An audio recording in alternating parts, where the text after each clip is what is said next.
Halo Studios have just had their community live stream showing off some of the new content that we can expect with the upcoming spring update and the release of Operation Frontlines, and there is a lot of really cool things to talk about. So without wasting any time, we might as well just jump straight in. Starting things off, we've got some pretty interesting updates coming to the function of Operation Passes. Operation Frontlines itself will be much more akin to the Season 5 Battle Pass, being 50 tiers long instead of 20.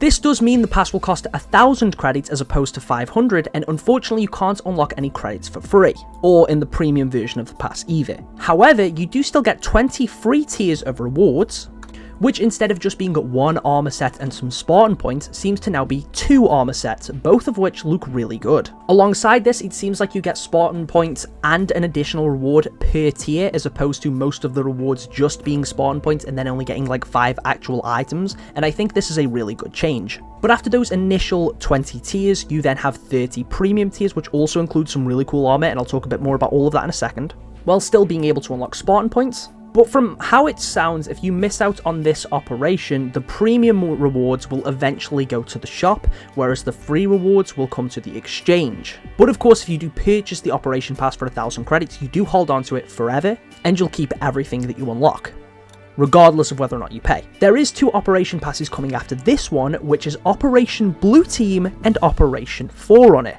But just going back to Frontlines for a moment so we can talk a bit more in depth about some of the armor that's coming with this pass. So first of all, the main purchase bonus with this pass appears to be a new weapon model for the battle rifle, and this looks really good. Alongside this, you also get a weapon coating, a weapon charm, and a visor. So these are of course the premium rewards, so if you pay the 1,000 credits, you'll be granted all of these items straight away, alongside having access to the later 30 tiers after you've unlocked the initial 20 free ones. So straight away, it seems like we're getting new armor for both the Mirage and Mark IV armor cores, and again, this is in the free tiers. One of these sets is based on the Halo 5 ODST concept art and looks pretty cool, with this being for the Mark IV. The other free helmet and armor pieces that coincide with it is the Hermes helmet, and if that sounds familiar, that's because it's the helmet that Kelly uses in Halo 5. The rest of the armor itself doesn't necessarily resemble Hermes too much. Either way though, this is a pretty cool set. So that essentially summarizes the free armor, which is of course some really cool stuff. Unfortunately, it does mean that the Halo 2 ODST stuff isn't free, however, and is within the premium pass, which in my opinion isn't too bad,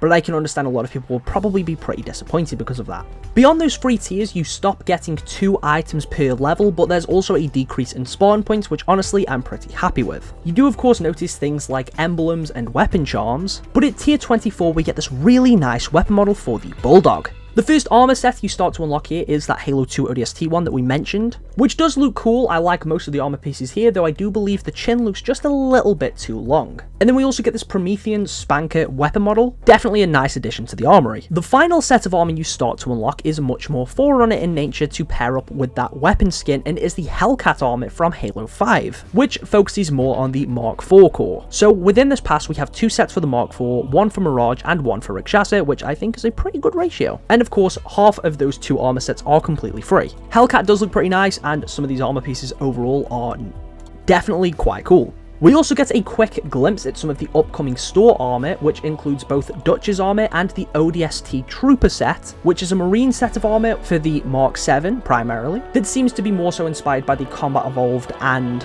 Halo Wars Marines, with the Dutch armor being more focused around the Mark V B core and of course being based on Dutch from Halo 3 ODST. I can understand that some people will probably be annoyed at both of these being in the store, and you will notice straight away it looks like Dutch has a weapon model based on the Halo 3 ODST Magnum, though because we are getting some really cool stuff in the pass, I honestly don't mind this. We do get a better look at some of these armor sets and they look incredible. I really like some of that ODST armor. I think the helmet is really nice. But we do also get a glimpse at the next 2 Operation Passes, which are also quite exciting, especially because we've just been having banished ones for such a long time now. The next one is Operation Blue Team, and it looks like we're getting armor based on Chief's Gen 2 look, with the rest maybe being based more so on their appearances on the cover of Heroes of Reach, and I would presume this armor will likely also be for the Mark IV. It seems like some of the Gen 2 stuff is now getting released on there. And I feel like that also fits more for some of the Mark 6 stuff too. Gen 3 Mark 6 stuff. And then after that, we have Operation Forerunner, where it looks like we're getting the return of the Prefect armor set from Halo 4. Now, moving away from customization and cosmetics towards the Sandbox, there is a few balance changes coming to the game, various nerfs to weapons like the Heatwave, there's some changes coming to the grenades, and it seems like strafe speed is also getting nerfed. But the more interesting thing I want to talk about here is the Spanker fuel rod. So it has now outright been confirmed that it was not the plasma pistol that was heard in that trailer, as I had already stated, and that this will be its own weapon. I definitely would have preferred it to have just looked like the fuel rod, don't get me wrong, and it is a little bit disappointing that the projectiles don't bounce. However, this still looks really cool, and honestly, with it being the Banished retooling a Spanker to fire fuel rod rounds, this does make sense lore-wise. Not that that should even remotely be an issue, but I'm just glad to both have 1, a new weapon, and 2, a new power weapon. Also, for quite a while now, people have been complaining about weapon models, saying that they should be used as new weapons instead, and it definitely seems like that's what's been done here. Because I look at this and I would not have been surprised if this had released as a weapon model, but them retooling it into the fuel rod makes a lot of sense and is honestly pretty cool to see.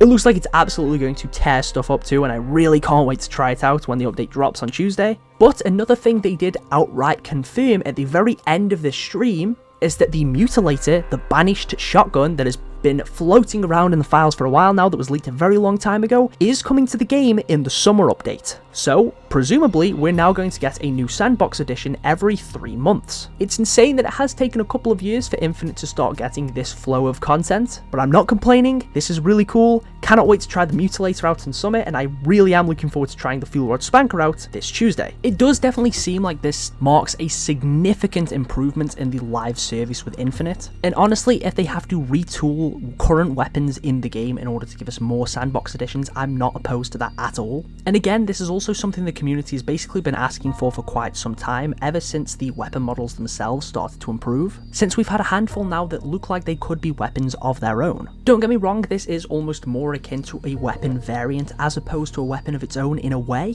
but that only really lies in the weapon's appearance and not necessarily its function. But I do hope that means we get more stuff like this in future. And one thing I am really hoping for with the addition of this weapon is that this, the Avenger, and the Bandit all get super variants that can be used in Super Fiesta and Super Husky Raid, because that is one thing that I think they're all sorely lacking.